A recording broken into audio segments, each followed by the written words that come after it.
أعوذ بالله من الشيطان الرجيم. بسم الله الرحمن الرحيم. الحمد لله رب العالمين. الرحمن الرحيم. مالك يوم الدين. إياك نعبد وإياك نستعين. اهدنا الصراط المستقيم. صراط الذين أنعمت عليهم غير المغضوب عليهم ولا الضالين.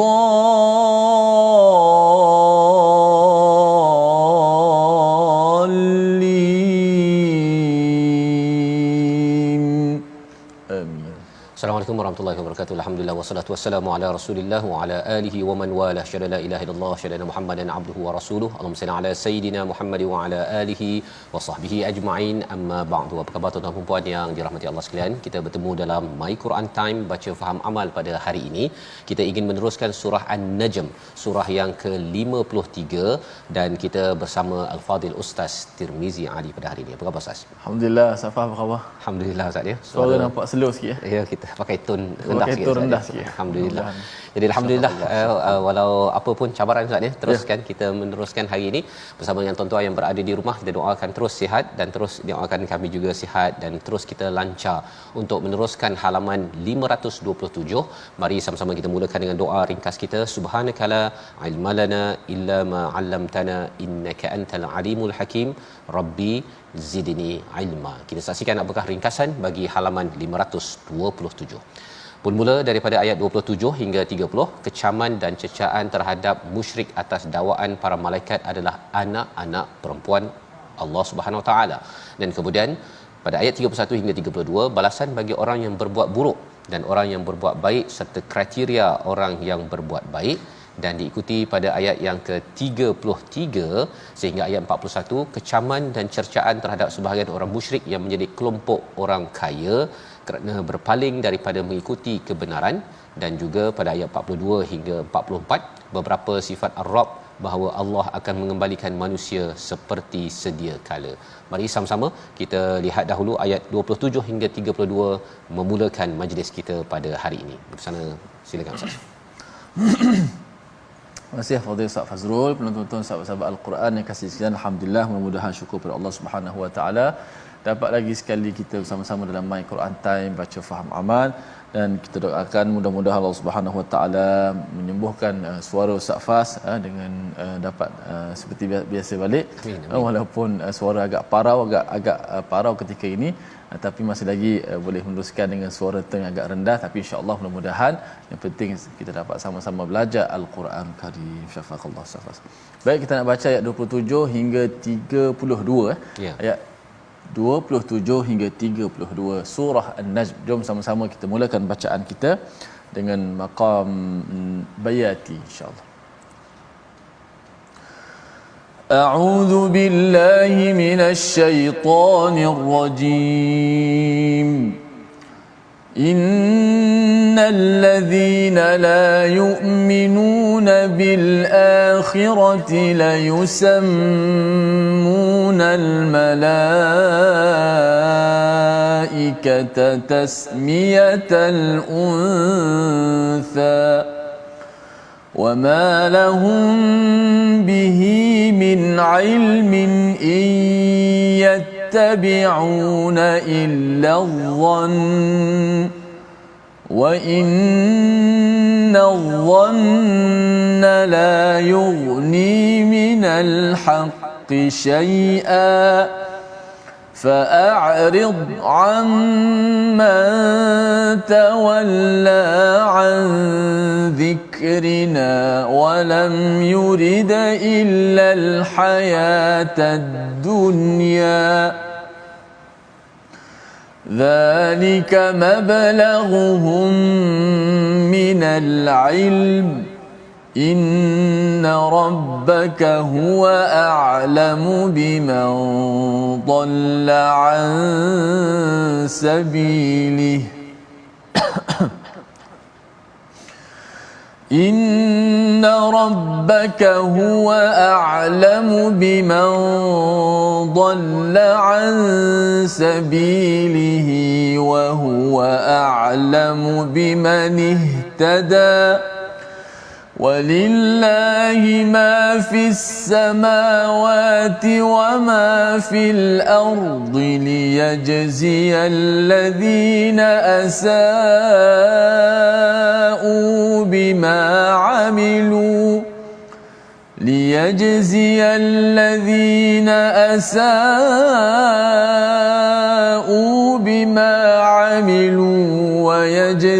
الذين أحسنوا بالحسنى الذين يجتنبون كبائر الإثم والفواحش إلا اللمم إن ربك واسع المغفرة هو أعلم بكم إذ أنشأكم من الأرض وإذ أنتم أجنة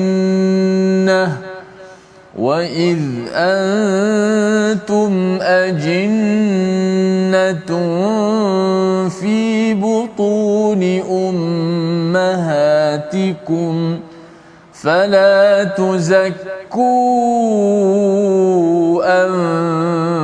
أنفسكم هو أعلم بمن اتقى صدق الله.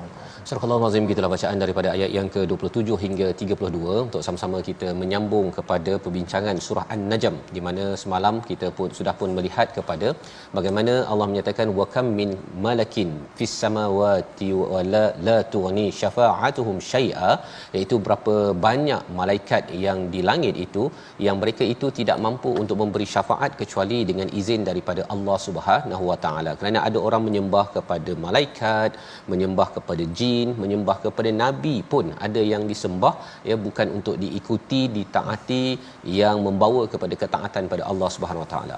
Apakah sebab mereka berbuat demikian? Mengapa mereka dapat berbuat sesuatu yang tidak berasaskan kepada wahyu? Allah menyatakan innal ladzina la yu'minuna bil akhirah, sesungguhnya mereka yang tidak beriman kepada hari akhirat, la yusammunal malaikah, mereka menamakan malaikat itu dengan nama perempuan. Maksudnya dia namakan perempuan. Dan apa yang kita boleh faham di sini, orang yang tidak takut, tidak beriman pada hari akhirat ini, mereka sanggup membuat teori-teori mereka sendiri. Mereka kata boleh pergi ke gunung jerai, ya, bolehlah mandi dengan air kolam ini, nanti boleh sembuh penyakit itu, ini, apa sebagainya. Itu semua adalah orang yang tak takut akhirat. Orang takut akhirat, dia tidak akan buat teori-teori palsu, kan. Pandai-pandai pula cakap gunung jerai, gunung daik, apa sebagainya, ya. Gunung daik bercabang 3 tu tak ada masalah dalam pantun, kan. Tapi amalan-amalan khurafat itu, mereka kadang-kadang ada tok guru yang memberi tahu perkara-perkara tersebut, tetapi tok guru ataupun yang mengikutnya itu tidak sebenarnya beriman. Ini Allah bongkarkan, ya, kerana kalau mereka takut pada hari akhirat, maka mereka tidak akan mengikut kepada nafsu, tetapi mengikut kepada wahyu yang sebenar-benarnya daripada Al-Quran dan juga daripada hadis Nabi sallallahu alaihi wasallam. Wa ma lahum bihi min ilm, mereka sebenarnya tidak ada ilmu, ya. Kalau ada ilmu pun mereka sebenarnya hanya mengikut kepada zon. Apa maksud zon yang kita dah belajar sebelum ini, iaitu prasangka. Mereka tidak ada asas ilmu yang daripada Al-Quran, daripada As-Sunnah. Mereka membuat teori-teori yang sendiri. Wa inna dhanna la yuni minal haqqi syai'a. Dhan, ya, teka-teka, prasangka, teori-teori yang tidak berasas, dia tidak berguna langsung pun dalam membawa kepada kebenaran. Ya, ada orang kata tak apalah kita campur-campur sikit kan, yang prasangka dengan yang Quran dan sunnah. Takkan semua Quran sunnah je kan. Quran berapa halaman saja. Ada yang cakap sampai begitu Ustaz.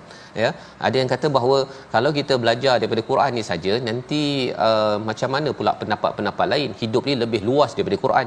Itu adalah pendapat-pendapat mengikut kepada zon, dan sudah tentunya ada kaitan dengan nafs ataupun hawa yang telah dijelaskan semalam, di mana Allah memberi komentar orang-orang yang ikut zon ini sebenarnya dia juga dah prasangka, akhirnya dia mengikut kepada hawa nafsu dan akhirnya tidak mampu membawa kepada sebarang kebenaran. Al-haqq syai'a, sedikit pun ya tidak terkait.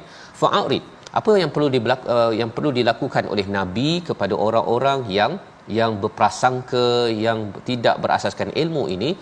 Berpalinglah ya daripada mereka yang berpaling ini. Maksudnya jangan layan kepada orang begini, an zikrina walam yurid illal hayatad dunya, ya, mereka ini sebenarnya tidak ada lain selain daripada inginkan kepada kehidupan dunia semata-mata. Allah bongkar sekali lagi. Kalau tadi Allah cakap bahawa mereka tidak beriman pada hari akhirat, rupa-rupanya kerana mereka inginkan dunia. Mengapa dunia Ustaz ya?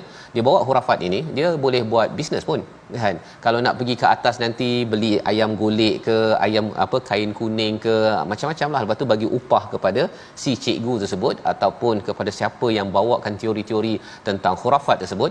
Itu adalah peluang bisnes ataupun nak menaikkan darjat, nak menyatakan bahawa saya ada teori, ada kaedah yang lebih shortcut berbanding dengan kalau kita memohon terus pada Allah untuk disembuhkan daripada sebarang penyakit. Perkara-perkara ini perkara yang perlu kita beri perhatian, dan Allah membongkar mereka ini inginkan kehidupan di dunia semata-mata. Zalika mablughuhum minal ilm. Ya, ini adalah tahap paling tinggi daripada ilmu mereka. Ini sebagai satu pelecehan, sebagai satu penghinaan Allah kepada mereka yang katanya ada ilmu, tapi ilmu mereka hanya boleh berhenti sampai dunia semata-mata. Ya, padahal inna rabbaka huwa a'lamu biman dhalla an sabili wa huwa a'lamu biman ihtada. Allah tahu siapa yang sesat dan yang mendapat hidayah Ustaz ya. Pasal bila dapat hidayah, dapat Quran, dapat as-sunnah ini, kita ikut syariat yang lengkap, dia bukan sekadar sampai di dunia yang kita hidup ini semata-mata. Kita boleh mengetahui sampai alamul ghaib, sampai ke akhirat, dan itu adalah ilmu yang lebih diperlukan. Itu kalau orang yang dapat hidayah. Tapi kalau tidak, bila tak dapat hidayah, tidak mahu mengikut kepada hidayah, ya, mungkin dia baca Quran tapi dia tidak mahu ikut kepada Al-Quran ini, maka orang itu hanya berfikir hanya pada takat dunia semata-mata. Maka apakah balasan pada mereka yang sesat, yang tidak mahu mengikut ilmu yang benar, dengan mereka yang mahu mengikut hidayah dan berbuat kebaikan? Ayat 31 kita baca sekali lagi kerana ini adalah satu penerangan, satu peringatan yang perlu kita beri perhatian. Terutama kalau kadang-kadang kita tengok Ustaz ya, ada orang buat nampak macam buat baik, dia derma, dia tolong orang, buat baik dengan ibu, ayah dan sebagainya, tetapi rupa-rupanya Allah memberi amaran dalam ayat 31. Kita baca sekali lagi bersama Ustaz Tir. Baik, masya-Allah, dalam kita melakukan kebaikan sudah pasti kita mengharapkan ganjaran pahala daripada Allah Subhanahu Wa Taala. Namun dalam buat kebaikan juga kita pasti kena mengetahui tentang prasyarat ataupun masalah hati dan sebagainya, supaya kita dapat mengambil kebaikan tu dengan baik, dapat melakukan dengan sempurna. Dan kita dengar ayat 31, Safas akan tadabbur sebentar nanti. Walillahi ma fis samawati.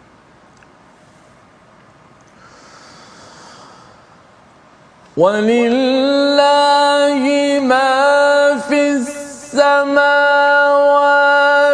wa ma fil ardi liyajziyal ladzina asa'u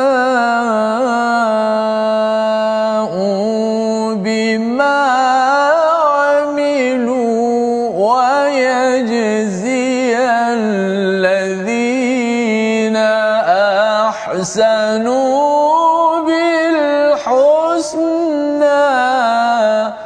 Sadaqallahu. Surah Al-Azim. Dan milik Allah lah apa yang ada di langit dan apa yang ada di bumi. Dia akan memberi balasan kepada orang-orang yang melakukan kejahatan sesuai dengan apa yang telah mereka lakukan, dan dia akan memberikan balasan kepada orang yang membuat kebaikan dengan pahala yang lebih baik. Al-Husna itu adalah yang paling baik. Apa yang perlu kita beri perhatian di sini, Allah menyatakan bahawa Allah lah pemilik langit dan bumi. Kita tahu perkara tersebut, tetapi lebih daripada itu untuk Allah membalas ya kepada siapa? Kepada orang yang berbuat keburukan bima amilu. Kat sini sebenarnya istilahnya sepatutnya kalau asau bima sayyi'ah, maksudnya memberi keburukan kepada amalan keburukan yang dibuat, tetapi Allah gunakan perkataan amilu. Mengapa perkataan amilu? Biasanya perkataan amilu ini adalah perkara kebaikan, tetapi kebaikan yang dibuat, amal kebaikan itu dibuat atas dasar yang tidak benar. Satu, ilmunya tidak benar ataupun niatnya tidak benar ya. Contohnya ada orang pada zaman dulu Ustaz ya, kalau tengok dalam surah Al-Maun itu, pembesar-pembesar di Mekah itu mereka sembahyang ya. Mengapa mereka sembahyang? Mereka sembahyang itu bukan kerana beribadah pada Allah, tetapi nak membina reputasi mereka yang bagus agar mereka terus mendapat bisnes ataupun projek memberi air kepada para hujaj ya, kepada orang yang menunaikan haji di Makkahul Mukarramah. Jadi bila mereka sembahyang, dia macam ahli politik lah Ustaz ya. Pada waktu-waktu nak pilihan raya tu, dia datang bagi makan, datang sembahyang, selama ni tak muncul pun.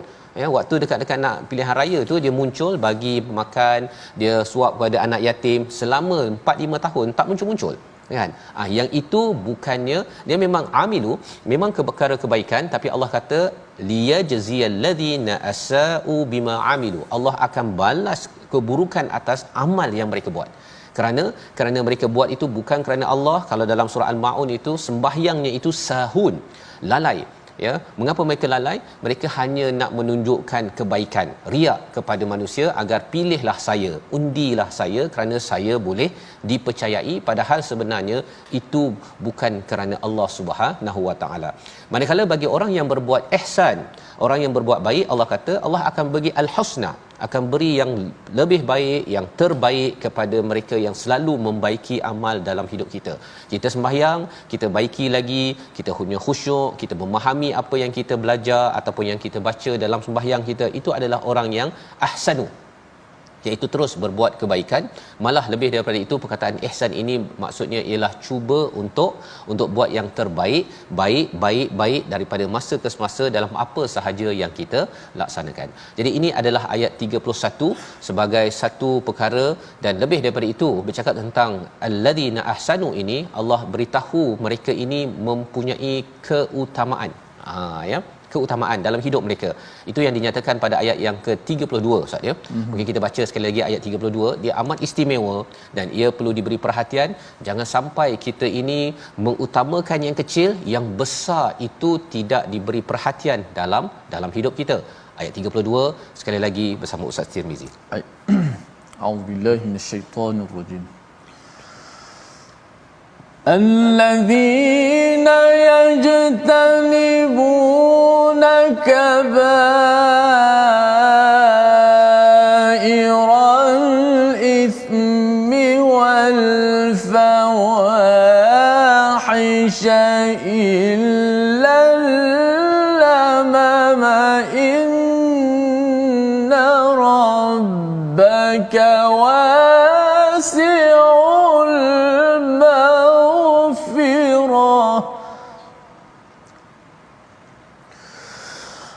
هو أعلم بكم إذ أنشأكم من الأرض وإذ أنتم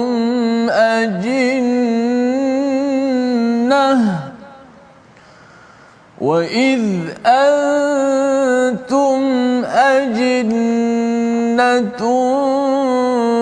في بطون أمهاتكم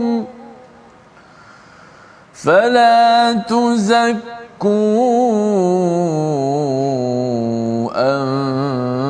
أنفسكم هو أعلم بمن اتقى.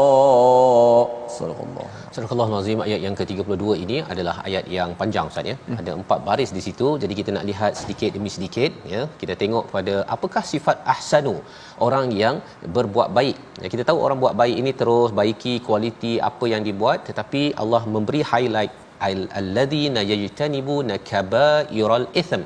wal fawahish illa lamam. Ya, orang yang berbuat baik ini dia mempunyai keutamaan dalam hidupnya, iaitu dia menjauhi perkara-perkara dosa besar dan perkara-perkara keji kecuali al-lamam. Okey, baik, kita tengok dahulu kepada ayat janibu nabakabairul itham. Apa dosa besar? Contohnya seperti membunuh, berzina, riba, menipu ataupun arak, ya, ada pelbagai, ya, kalau mengikut Imam Zahabi itu ada sekitar 60-70 dosa-dosa besar, ya, termasuk homoseksual, perkara-perkara yang tidak dibenarkan. Maka ini adalah keutamaan bagi orang yang ihsan ataupun ahsanu yang kita baca daripada ayat 31, ya. Dia memberi keutamaan, dia cuba jauhi perkara-perkara dosa besar. Ya, ada orang yang cuba untuk dia menambah amal, dia menambah zikir sunatnya, menambah perkara baik, tetapi dalam masa yang sama dia tidak meninggalkan perkara dosa-dosa besar, maka orang ini tidak digelar sebagai ahsanu. Ya, orang yang ahsanu ini adalah yang meninggalkan dosa besar dan juga perbuatan keji, ya, perkara-perkara keji yang tidak menjaga kepada maruah, illal lamam, kecuali dosa-dosa kecil. Baik. Jadi apakah yang penting di sini? Ada orang di dalam dunia ni ustaz, ya, dia kadang-kadang dosa kecil itu dia beri perhatian, dosa besar dia tak kisah. Ya, ataupun dia bukan dosa kecil. Ada perbezaan pendapat. Ada yang kata, oh, sepatutnya kalau sembahyang tu mesti angkat seluar ataupun turunkan seluar. Ataupun malam Jumaat itu kita baca Yasin ke tak baca Yasin. Dia memperjuangkan perkara tersebut. Tetapi bab orang sedang terlibat dengan riba, ada orang yang terlibat dengan rasuah, yang itu dia tak nak bincang pun. Dia tak nak cuba perjuangkan, dia perjuangkan kita mesti pastikan lawan orang yang tak baca Yasin malam Jumaat ataupun kita mesti lawan orang yang tak baca Yasin malam Jumaat. Itu dia punya perbincangan. Dia tak bincang perkara ramai lagi orang tak solat, ramai lagi orang yang terlibat dengan riba, ramai lagi orang yang rasuah. Bila lagi kita nak melawannya? Jadi orang yang ahsanu ini dia bab dosa besar dia lawan betul-betul dalam dirinya, dalam masyarakat, dan kemudian perkara-perkara keji illal lamam. Apa maksud dosa kecil? Dosa kecil ini adalah dosa-dosa yang boleh membawa pada dosa besar. Contohnya kalau kita borak-borak ustaz, ya, borak-borak kat restoran ke, borak-borak dengan kawan, nak beli rumah macam mana? Belilah dekat bank tersebut, kan. Dia punya bunga dia adalah 3.5, kan. Dan kemudian kau beli pakai apa? Pakai kad kredit. Bercakap tentang kad kredit itu sendiri pun kita tahu bahawa ia berkaitan dengan riba, maka itu adalah lamam.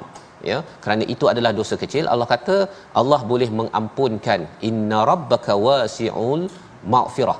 Allah ini luas keampunannya, tapi syaratnya apa? Kita mesti mendahulukan yang penting berbanding dengan perkara yang kurang utama agar jangan sampai kita tersilap keutamaan. Membawa kepada perkataan pilihan kita pada hari ini, kita saksikan, iaitu kada, iaitu bakhil, menahan ataupun tidak memberi. Perkataan ini kita akan jumpa nanti, ya, insya-Allah satu kali saja disebut di dalam al-Quran. Bagaimana pada ayat 34 nanti orang yang mempunyai masalah, ya, seorang yang sebenarnya tidak betul-betul beriman kepada hari akhirat, pada Allah SWT, mereka ini kedekut. Istilahnya adalah wa'akda. Wa'akda ini lebih kurang macam buruk siku ustaz, ya. Dah bagi dia minta balik. Kita akan baca nanti. Kita berehat sebentar. My Quran Time, baca faham amal, insya-Allah. InsyaAllah. Bersyukur.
أفرأيت الذي تولى وأعطى قليلا وأكدى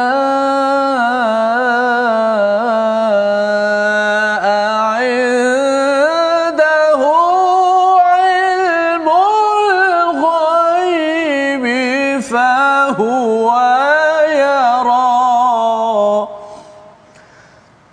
Tidakkah engkau melihat orang yang berpaling daripada Al-Quran dan dia memberikan sedikit daripada apa yang dijanjikan lalu menahan selebihnya?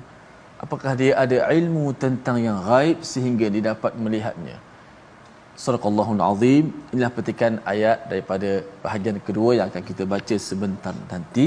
Ada pertanyaan di situ. Afara'aital ladzi tawalla? Apakah mereka tidak melihat mereka berpaling daripada Al-Quran? Insya-Allah kita belajar sedikit tajwid dahulu sebelum kita meneruskan bahagian yang kedua. Kita lihat di slide kita. Pada ayat yang wa annahu huwa adhaka wa abka, ayat 43, sila zahirkan sebutan huruf-huruf dalam ayat ini. Okey, yang pertama sekali wa annahu, ada dua ha di situ. Wa annahu hu, ada dua ha. Wa annahu hu, dua ha, yang di tengah tu ada mat, mat dua harakat. Wa annahu huwa, dijelaskan dua-dua ha kat situ. Dan kita dah beritahu sebelum ni huruf ha ni huruf yang agak lemah. Lebih-lebih lagi dia dua-dua berdekatan, nak pergi tempat yang sama dua kali, nak pergi tempat yang sama, ha di mana, di pangkal halkum, nak pergi dua kali tempat yang sama, tempat yang lemah, memang dua-dua pula situ agak jadi lemah pula tu. Huruf ha yang kedua tu berada dalam kita kata apa, sebelum tu ada huruf mat. Wa annahu, hu pertama tu dipanjangkan dua harakat kan, huwa, wa annahu huwa, biar ha kedua tu pun jelas. Wa annahu huwa, jangan kita baca wa annahu wa annahu tak bunyi macam satu waw saja, satu ha saja bunyi, kerana tenggelam ha yang kedua dalam huruf mat sebelum tu. Kemudian adhaka wa abka, adhaka wa abka, ada huruf dad yang mati. Huruf dad, ingat betul-betul huruf dad bukan huruf qalqalah. Huruf dad bukan daripada huruf-huruf qalqalah. Maka tak boleh kita lantunkan dia sebagaimana ramai yang baca huwa adhaka wa annahu huwa adhaka. Tak boleh adhaka. Dibunyikannya, dikuatkan huruf dad, tetapi tidak dilantunkan seperti qalqalah, qaf umpamanya, aqa, seperti ta, nutafah, tapi dad tidak ada qalqalah.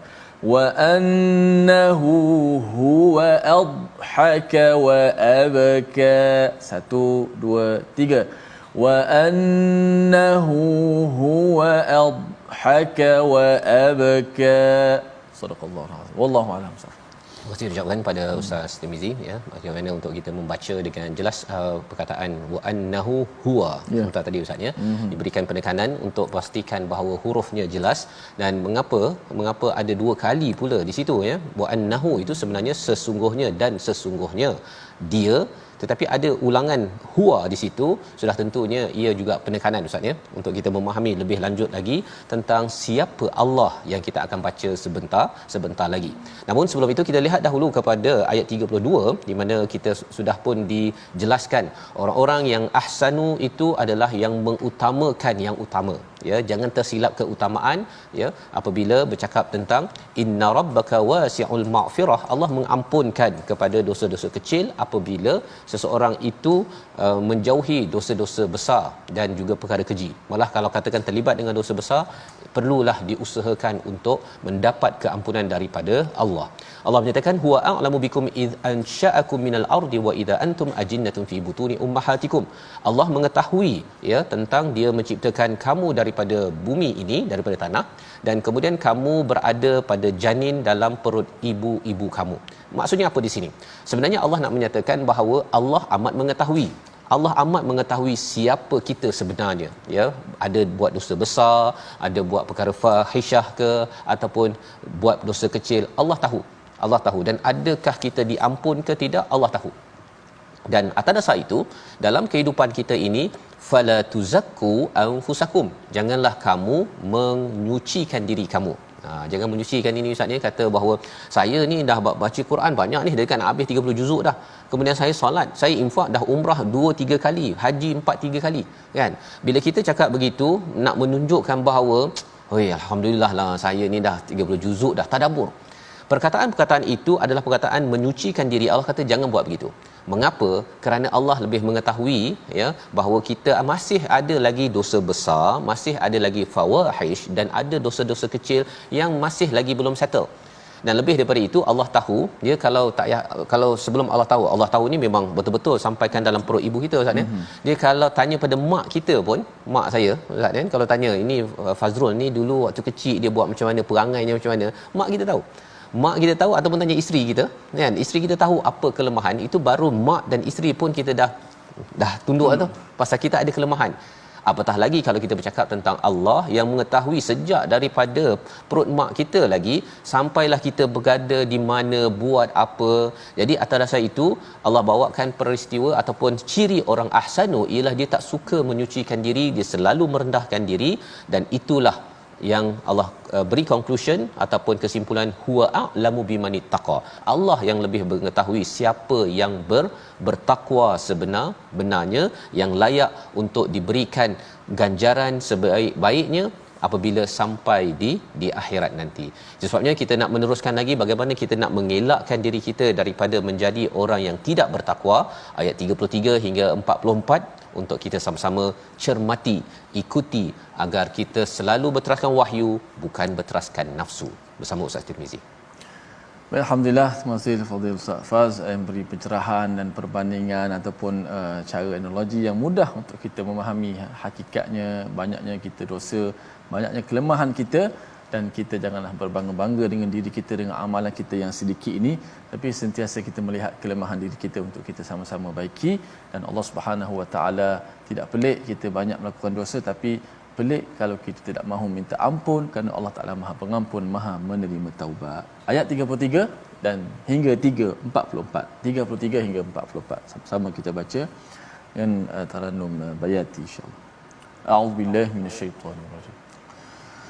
أفرأيت الذي تولى وأعطى قليلا وأكدى أعنده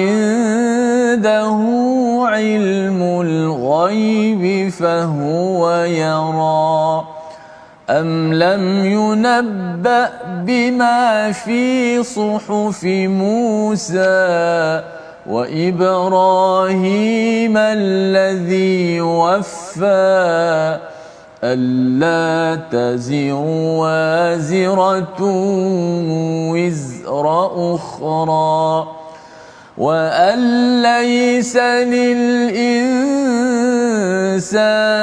إلا ما سعى وأن سعيه سوف يرى ثم يجزاه الجزاء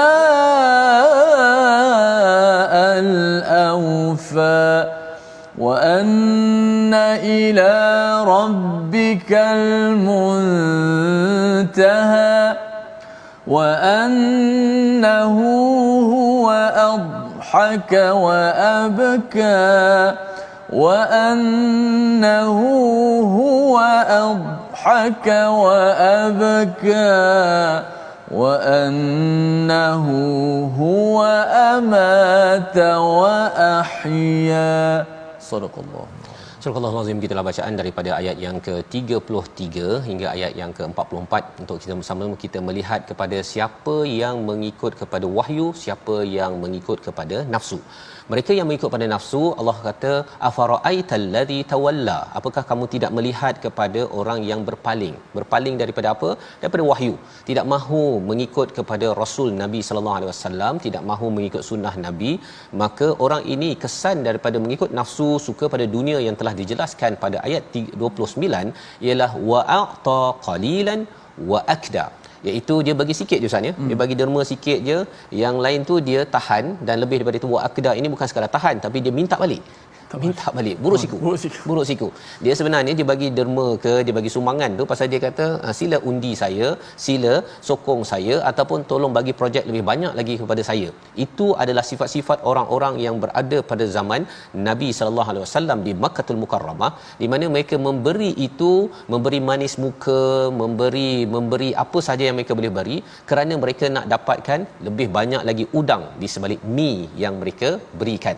Maka indahu ilmul ghaibi fa huwa yara.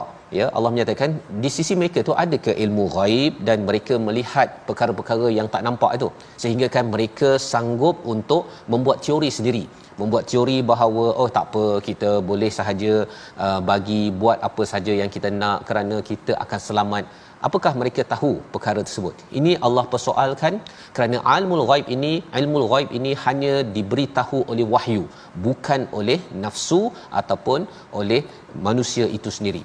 Pada ayat yang ke-36, am lam yunabba bima fi suhufi Musa, iaitu atau apakah belum diberitakan kepadanya apa yang ada dalam lembaran kitab suci yang diturunkan kepada Nabi Musa. Iaitu kalau kita bercakap tentang dia tak percaya pada Quran, dia tak percaya kepada suhufi Musa, ini maksudnya berbalik pada sejarah Ustaz ya. Dan juga wa Ibrahim alladhi waffa, iaitu kepada Nabi Ibrahim yang selalu menyempurnakan janjinya. Jadi kalau orang-orang musyrik Mekah itu kata bahawa kami ini adalah legasi daripada Nabi Ibrahim, Nabi Ibrahim menunaikan janji. Nabi Ibrahim itu sentiasa menghargai kepada wahyu. Jadi tidak mungkin jadi pengikut ataupun legasi Nabi Ibrahim tetapi tidak menunaikan janji dan tidak menunaikan janji kepada Allah Subhanahu Wa Taala. Sebabnya dalam ayat yang ke-38, apakah yang ada pada suhuf Musa dan suhuf Nabi Ibrahim? Salah satu ajarannya alla taziru waziratun wizra ukhra, iaitu pada ayat yang ke-38, seorang yang berdosa tidak akan memikul dosa orang lain. Ini ajaran daripada Nabi Ibrahim, Nabi Musa sampai kita Ustaz ya. Tak ada pula orang ni boleh cover orang ni punya dosa, orang ni akan cover balik, tak. Masing-masing akan bertanggungjawab. Jadi kesannya apa? Kalau katakan di peringkat orang-orang di musyrik Mekah itu, dia kadang-kadang dia harapkan berhala akan memberi syafaat kepada dia. Biar dia buat dosa ke apa ke, dia mengharapkan Nabi Isa nanti menjadi savior kalau orang-orang Kristian.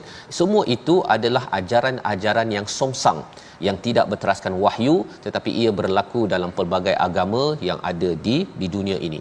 Itu sebabnya apakah yang perlu kita buat? Kita perlu bertanggungjawab. Bertanggungjawab untuk apa? Berusaha sebaik mungkin sebagaimana dalam ayat 39, ayat 40, ayat 41 untuk kita baca bersama. Sekali lagi mengingatkan kepada kita tanggungjawab kita setiap daripada tuan-tuan yang bersama pada hari ini. Silakan Ustaz. Insya-Allah Safas. Dulu biasa orang selalu cakap Safas, tanggung dosa aku, dapat aku tanggung dosamu. Nak pakai satu. Maknanya Al-Quran adalah alla taziru waziratu wizra ukhra. Tidak menanggung dosa orang lain. Pun begitu mungkin, tapi kalau kita boleh buat kesalahan-kesalahan seperti fitnah itu, sehingga dalam hadis menyebut kita boleh, itu dosa yang kita lakukan kepada seorang itu, sehingga kita boleh hilang pahala kita sedekah kepada dia dan pikul pula dosa, sebagaimana dalam hadis. Tapi ada pun asasnya beginilah dalam ayat yang ke-38. Kita nak baca ayat 39, 40, 41. Sebagaimana kata Ustaz Fah, tanggungjawab kita sebagai selaku insan untuk kita sama-sama melakukan amal soleh. A'udzubillahi minasyaitanir wa an laysa lil insani illa ma sa'a wa anna sa'yahu sawfa yura thumma yujza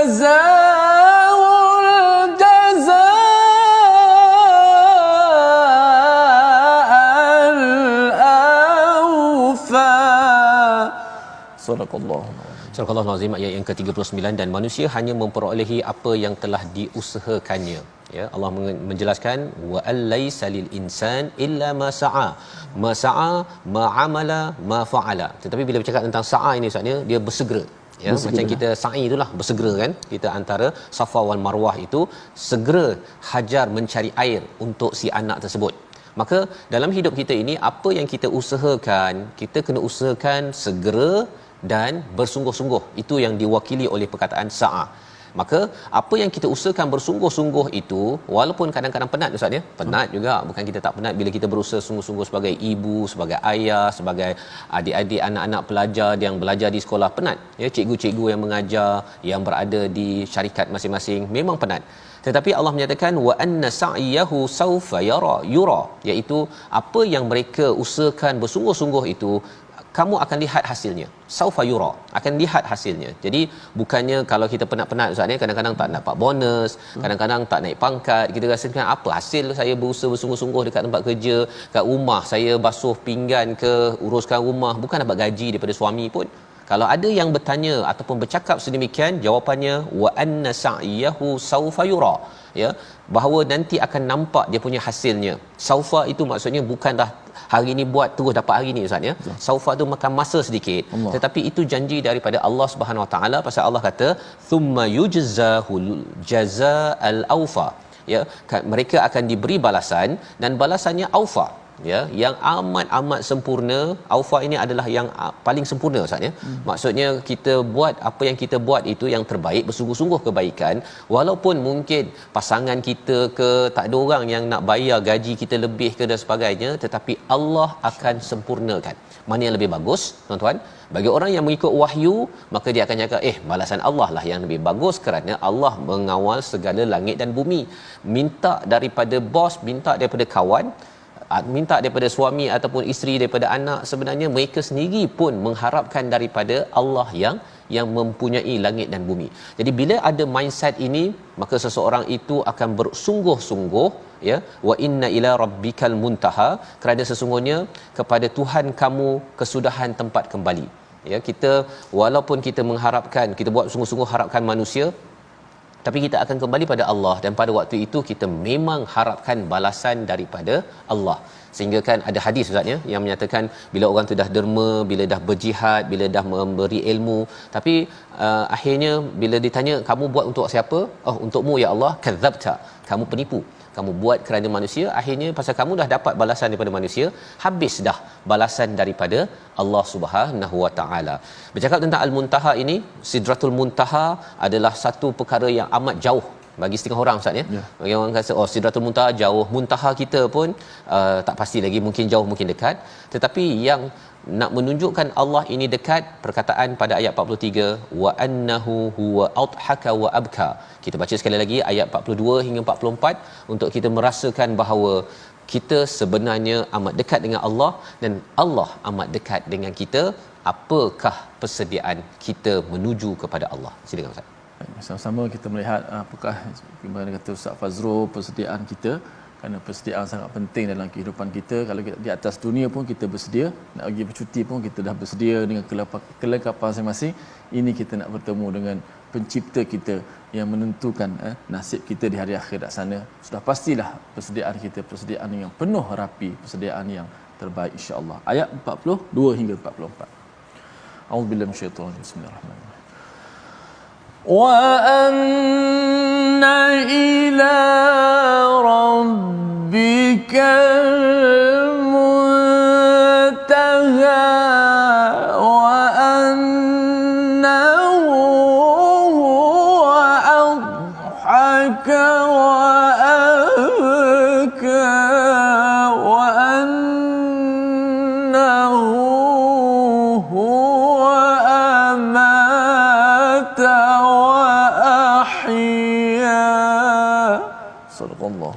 dan sesungguhnya kepada Tuhan mulah kesudahan dan sesungguhnya dialah yang menjadikan orang ketawa dan menangis. Ini perkara yang menarik Ustaz ya. Allah yang sebenarnya membuatkan seseorang itu ketawa dan Allah yang menyebabkan seseorang itu menangis. Apa yang istimewa menangis dan ketawa ini? Satu, ia adalah perasaan kita.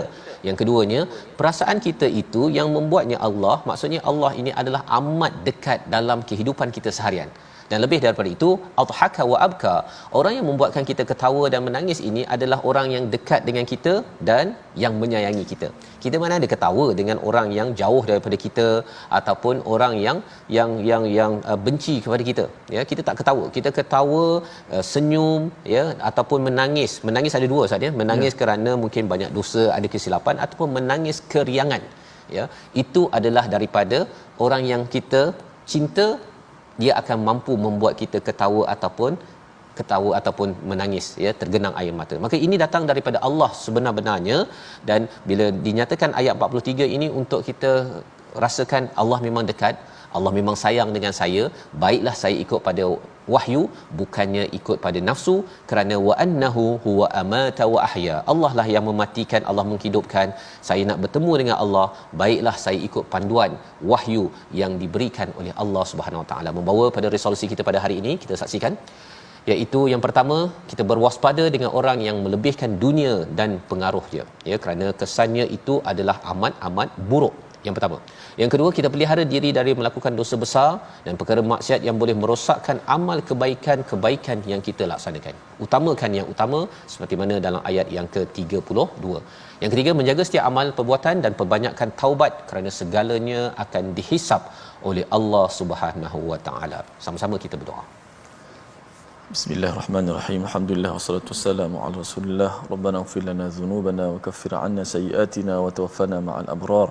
Ya Allah, ampunkanlah dosa kami, ya Allah, hapuskanlah segala kesalahan-kesalahan kami, ya Allah, jauhkanlah kami daripada melakukan dosa-dosa besar dan kecil, ya Allah. Jauhkanlah kami daripada melakukan perkara keji, fahsya, perkara mungkar dan maksiat, ya Allah. Ya Allah, ampunkanlah dosa kami, ya Allah, terimalah taubat kami, ya Allah, peliharalah kami, ya Allah, daripada sebarang dosa yang menyebabkan kemurkaan-Mu, ya Allah. Ya Allah, bila kekuatan kepada kami untuk melakukan amal salih, ya Allah, bila kekuatan kepada kami untuk menjauhi perkara yang boleh mengundangkan kemurkaan dan kemarahan-Mu, ya Allah. Ampunkanlah dosa kami semua, ya Allah. Terimalah taubat kami, ya Allah. Amin, amin, ya Rabbal Alamin. Amin ya rabbal alamin. Moga-moga Allah mengabulkan doa kita agar kita dapat menjadi orang yang ahsanu, ya, mengutamakan, menjauhkan daripada dosa besar, perkara fahisyah, keji, dan juga perkara-perkara dosa kecil mengikut keutamaan. Dan inilah yang kita ingin bina dalam masyarakat dalam tabung gerakan Al-Quran, kesedaran bahawa mengutamakan yang utama sehingga kita dapat mewujudkan masyarakat beriman yang mengikut keutamaan, bukan selalu bergaduh pada perkara yang bukan dinyatakan di dalam Al-Quran. Kita bertemu lagi dalam halaman akhir surah An-Najm dan memasuki surah Al-Qamar. My Quran Time, baca, faham, amal, insya-Allah.